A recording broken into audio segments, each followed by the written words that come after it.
নমস্কার বন্ধুরা, দেখুন বাড়িতে আমি এই ডামের উপরে ডালিম গাছ লাগিয়েছি। ডালিম হয়েছে, আরো অনেক হয়েছিল। এই দেখুন ঝুড়িতে টমেটো গাছ লাগিয়েছি, কি সুন্দর টমেটো হয়েছে। প্রত্যেকটা থোপায় থোপায় খুব সুন্দর হয়েছে, কিন্তু একদিন জল না দিলে কিন্তু ঢলে যাবে গাছ। ঝুড়িতে যেহেতু মাটি কম, তো ঝুড়িতে কিন্তু অল্প মাটি আছে। আমি এই সবজির চোকলা সবসময় দিয়ে দিয়ে গাছগুলো বাড়িয়ে রাখি। সব ঝুড়িতে আমি সবজির চোকলা, কলা চোকলা ফেলাই না, ডিম খোসা সব দেবেন, দেখবেন গাছের গোড়ায় খুব ভালো হয়। ঝুড়িতে পালং শাক লাগিয়েছি, সেটা তুলে নেব। তুলে নিয়ে আমি পালং শাকের পুরি বানাবো। কীভাবে বানাবো সেটা আপনাদের সঙ্গে শেয়ার করবো। আমি এই পাতাগুলো কেটে কেটে নেব, গোড়াটা থাকলে আবার হবে।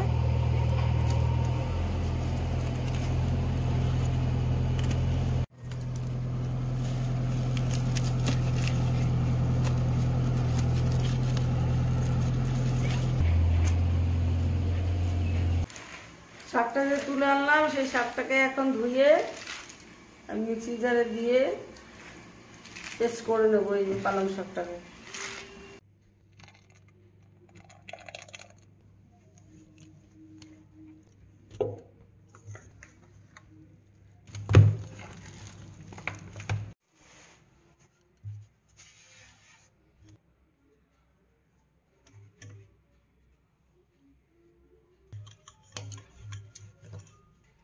এবার একটা আমি সাদা দিয়ে দেবো এর মধ্যে,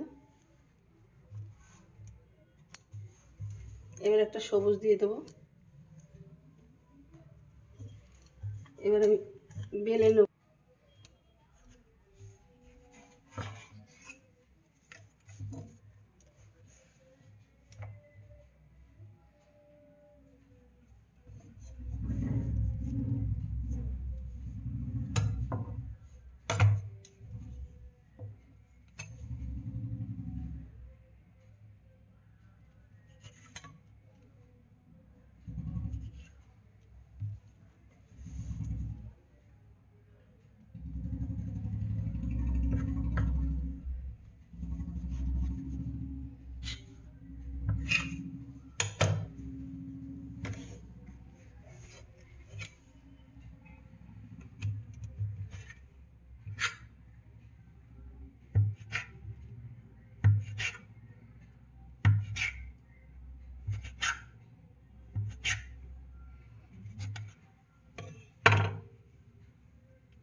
ওটাই তো সুন্দর দেখাচ্ছে, ওটাই থাক, তাহলে এরকম থাকবে।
আশা করি এই রেসিপিটা আপনাদের অবশ্যই ভালো।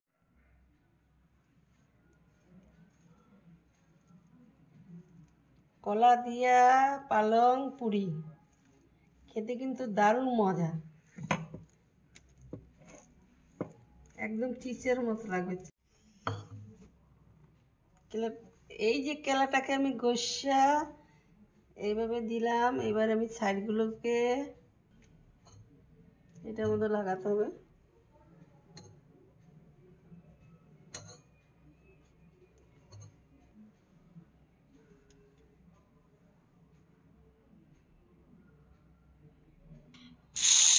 এবারে এইভাবে আমি চেপে চেপে দেবো, দেখতে ভালো লাগবে, খেতেও ভালো লাগবে।